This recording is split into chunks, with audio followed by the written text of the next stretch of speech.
Alô, amigos e amigas, esse é o programa Agenda Econômica, que hoje vai examinar o orçamento da União para 2013.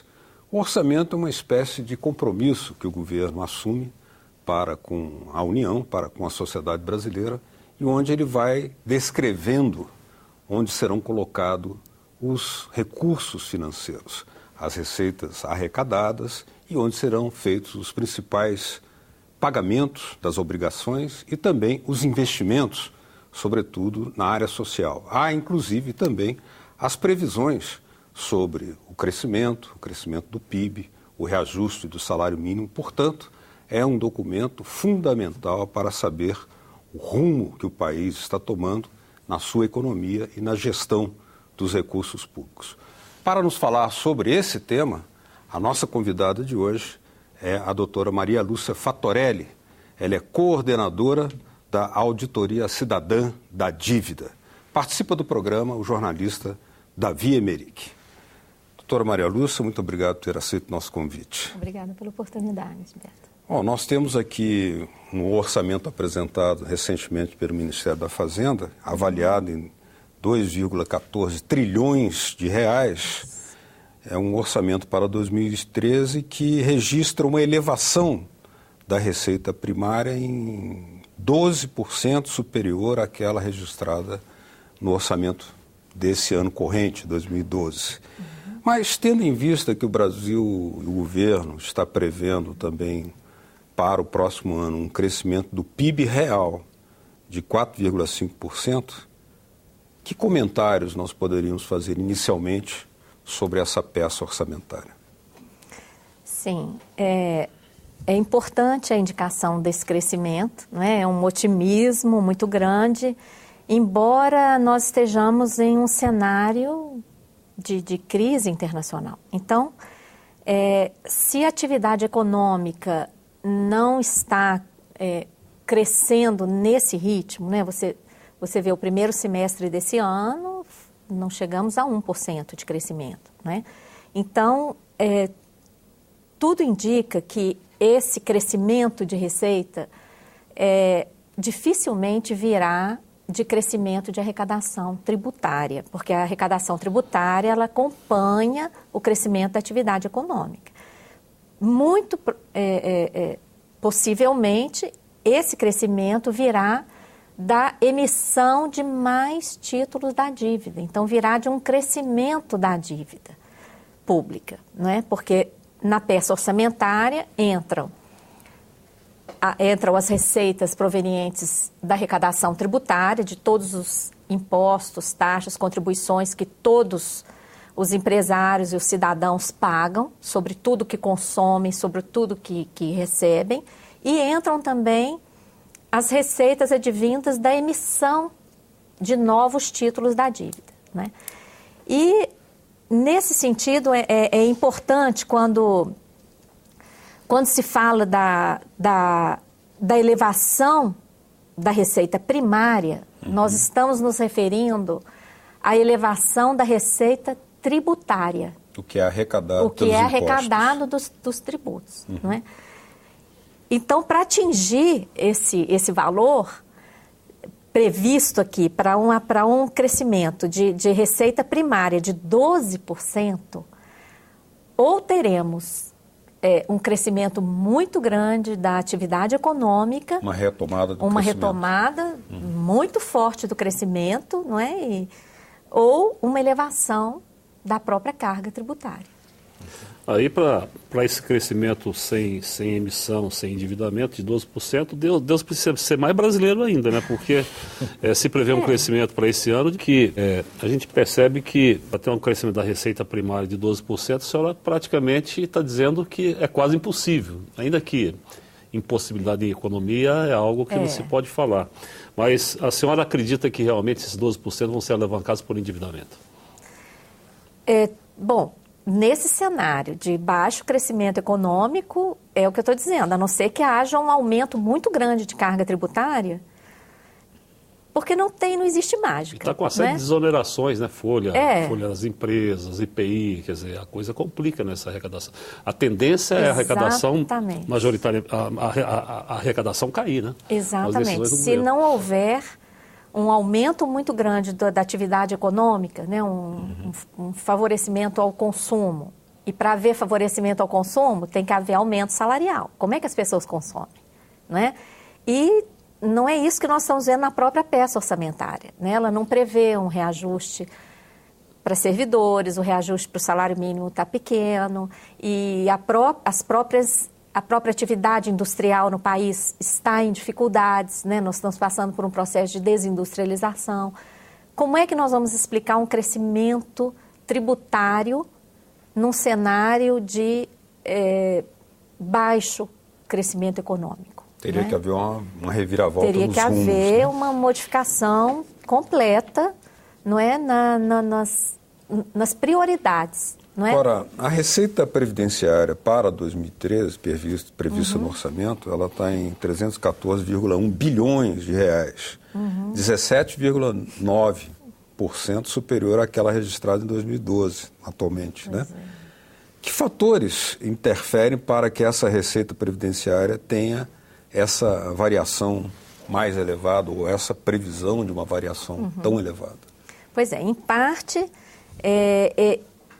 historicamente, tem havido um crescimento dessa receita previdenciária em função da formalização do trabalho. Não é? À medida que se formaliza a contratação dos trabalhadores, a receita previdenciária aumenta. Além disso, a formalização tem crescido apesar da crise. Apesar da crise, tem havido.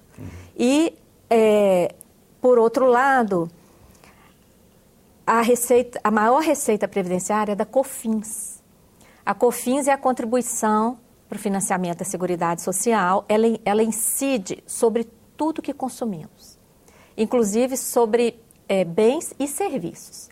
A COFINS está presente na nossa conta de luz, de telefone, em todos os produtos, não é? É uma contribuição que incide sobre o consumo, e essa majoração aqui da receita previdenciária, ela acaba recaindo também sobre a COFINS. Então, a gente volta no assunto que nós estávamos discutindo na primeira questão. A COFINS está na conta de luz, ela não saiu com a retirada dos penduricários, que a presidenta retirou agora não, né? Pois é, ainda ela vai se manter. Ela vai se manter, né?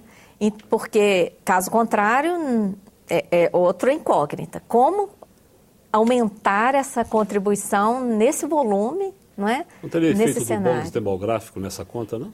Já um efeito forte do bônus demográfico nisso aí? Pois é, isso aí o bônus entraria na formalização, se ele for acompanhado de formalização de emprego, não é? Caso contrário... Professora ou auditora, né? A senhora é auditora. Dívida sempre é uma coisa que balança as pessoas. Tal. No orçamento, como o Beto já frisou, de 2,4 trilhões de reais para 2013, 42% serão utilizados para pagar a chamada dívida primária e financeira, ou seja, quase 900 bilhões de reais. Exato. Essa despesa com a dívida não seria um grande entrave ao próprio governo, que reconhece a necessidade de elevação dos investimentos públicos? Claro. O nó que amarra o Brasil é essa dívida, não é? E o mais grave é que é uma dívida que nunca foi auditada, como determina a Constituição Federal, e sobre a qual já foram comprovados diversos indícios de ilegalidades, de ilegitimidades, especialmente por ocasião da CPI da dívida realizada aqui na Câmara dos Deputados em 2009 e 2010. Esse relatório está há 2 anos no Ministério Público. O Ministério Público designou um grupo de procuradores para trabalhar sobre esses relatórios da CPI. E, de fato, um orçamento de qualquer país que indica 42% de todas as receitas para o pagamento de uma dívida, no mínimo nós temos que saber que dívida é essa, principalmente porque a cada ano nós estamos destinando um montante assim. Em 2011, por exemplo, que é o orçamento que está aí nesse caderno, que eu entreguei para os senhores, nós pagamos 45% do orçamento executado em 2011 nós destinamos para a dívida pública. E, apesar disso, a dívida cresceu. E por que cresceu? Se nós estamos destinando 42%, não é? Cresceu porque a maior parte desse pagamento, dos juros principalmente, estão sendo feitos mediante a emissão de nova dívida. O que fere, inclusive, a Constituição Federal. Esse é um dos itens que está lá no relatório da CPI. É uma maneira de contabilizar a dívida de forma distorcida que está permitindo a emissão de dívida para pagar despesa corrente, que os juros são despesas correntes. E a Constituição proíbe isso. A Constituição, artigo 167, determina que só se poderia emitir dívida para pagar despesas de capital, de forma que a dívida ficaria num patamar estável e só se emitiria dívida para amortizar o principal da dívida. Os juros teriam que ser pagos com a economia primária. E com o superávit primário e tudo mais, de forma que haveria uma economia e uma estabilidade na dívida. Não é isso que está acontecendo. A dívida está aumentando, apesar desse vultoso pagamento a cada ano. Ora, Maria Lúcia, vamos examinar um pouco ao longo do tempo, nos últimos 5 anos, essa dívida, porque na peça orçamentária anunciada, o governo apresenta a dívida do setor público em tendência de queda. A dívida que registrou 42,1% do PIB em 2009 caiu para 39,2% em 2010, continuou caindo para 36,4% em 2011, com previsão de queda para 35% do PIB neste ano atual, que ainda não finalizou, 2012, e uma previsão para o ano de 2013, que é uma estimativa de queda de 32,7%. No entanto, nós sabemos que há controvérsias sobre a metodologia aplicada. Que comentários podem ser feitos sobre esse tema? Pois é, nós somos um dos setores que critica fortemente essa metodologia de dívida líquida. O Brasil é o único país que calcula a dívida líquida, porque essa metodologia, primeiro, ela não tem base técnica, ela não tem base lógica. Por que isso? O que é uma dívida líquida? O que se deduz da dívida líquida? Da dívida bruta para se chegar na dívida líquida? Aqui no Brasil se deduz principalmente as reservas internacionais e alguns créditos que nós temos. Por que nós criticamos isso? A nossa dívida bruta, segundo dados do próprio Tesouro Nacional, custou mais de 12% ano passado, por exemplo. Quanto que as reservas renderam para o Brasil? Quase nada. Então, a crítica começa aí. Nós não podemos comparar grandezas de pesos distintos, de valores relativos distintos. Por que as reservas internacionais não renderam quase nada? Não renderam quase nada porque, segundo o Banco Central, não há transparência a respeito de onde estão aplicadas as nossas reservas. Mas, segundo o Banco Central, elas estão aplicadas, em sua maior parte, em títulos da dívida norte-americana. Isso é dito em alguns textos. Com taxa praticamente zero. Praticamente zero. Então, com a queda do dólar, por exemplo, teve ano que nós pagamos para ter reserva. Pagamos para ter reserva? Pagamos para ter reservas. Não é? Porque se nós tivéssemos ficado com o valor em reais, nós, pelo menos, nós não teríamos perdido nada. Trocando esses valores em dólar, o valor que nós tínhamos em janeiro era maior do que o valor que nós tínhamos em dezembro, porque o dólar caiu comparativamente ao valor da moeda nacional. Então, é um custo muito elevado para ter essas reservas. Mas, enfim, ao mesmo tempo em que esse cálculo da dívida líquida considera esses créditos que o Brasil tem, embora não sejam créditos disponíveis, por exemplo, nós não podemos de uma hora para outra ir lá e resgatar todos esses títulos da dívida americana. Nós não podemos fazer isso. Então, ao mesmo tempo que comparam esses dados, não considero, por exemplo, obrigações que nós temos com o exterior, como o nosso passivo externo. Então, como é que considera alguns ativos, não considera passivos? E outra, a dívida sobre a qual são calculados os juros devidos é a dívida bruta. A dívida que nós estamos amortizando é a dívida bruta. Então, nós somos um dos setores que critica veementemente essa metodologia de dívida líquida, porque isso não passa de um artifício para aliviar o real peso da dívida na vida dos brasileiros e na vida do país. A dívida bruta hoje, ela já está perto de 80% do PIB.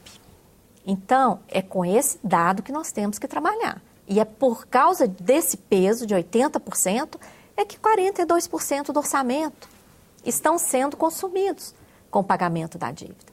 Então, nós precisamos... Quase R$1 trilhão. Quase R$1 trilhão. E mais grave ainda, desses 900 bilhões que o senhor mencionou, 608 bilhões são colocados como se fosse mera rolagem.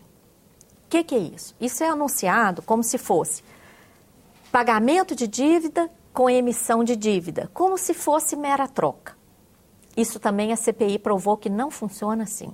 Não existe a mera troca. Essa queda aí que sai de 42% e que chegaria a 32%, que seria uma conquista fantástica, está parecendo mais coisa de mágico argentino, de mandrake, do que de economia. É um artifício estatístico. A queda da Selic, que andou aí por perto de 20% para 7,5%, não explicaria um pouco isso?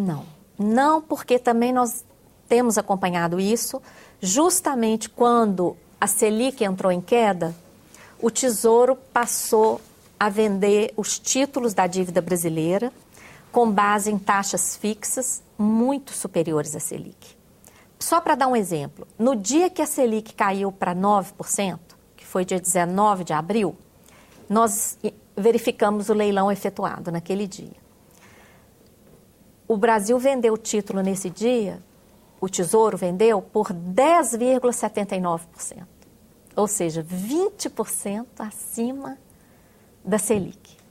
E por que isso acontece? Porque quando o Tesouro coloca os títulos, quem tem o privilégio de comprar em primeira mão, na primeira oferta no mercado primário, são os chamados dealers. Desculpa a palavra em inglês, mas é assim que está lá no site do Tesouro. São os negociadores.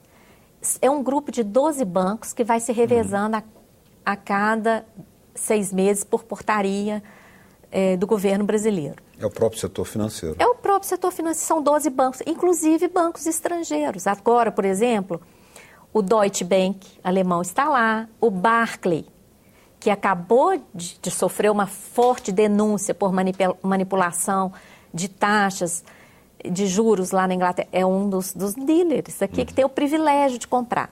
E esses dealers, eles fazem assim, quando o governo anuncia o cronograma de lançamento dos títulos, eles já combinam antes quem vai comprar o quê para não haver disputa, porque se houver disputa, é claro que os juros tendem a cair. Está tudo combinado. Então, eles já combinam antes para não haver disputa e quem está lá naquele dia.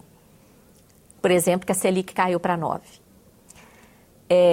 O governo faz a oferta a taxas mais baixas. Ele simplesmente não compra. E ele tem a prioridade de comprar. Então, são temas que nós temos que abrir para a sociedade, não é? E para a própria sociedade fazer o contraponto de pressão para que as coisas mudem. Porque o mercado financeiro faz a sua pressão, ele tem as suas armas, não é? Ele tem lá as agências que calculam o risco país, ele financia campanhas ou não, né? Então, o setor financeiro tem as suas armas. E a sociedade? A sociedade só está pagando a conta e precisa usar o poder cidadão para pressionar. No próximo bloco, nós vamos examinar os gastos do governo com saúde e com as políticas sociais em geral. Continue com a gente no Agenda Econômica.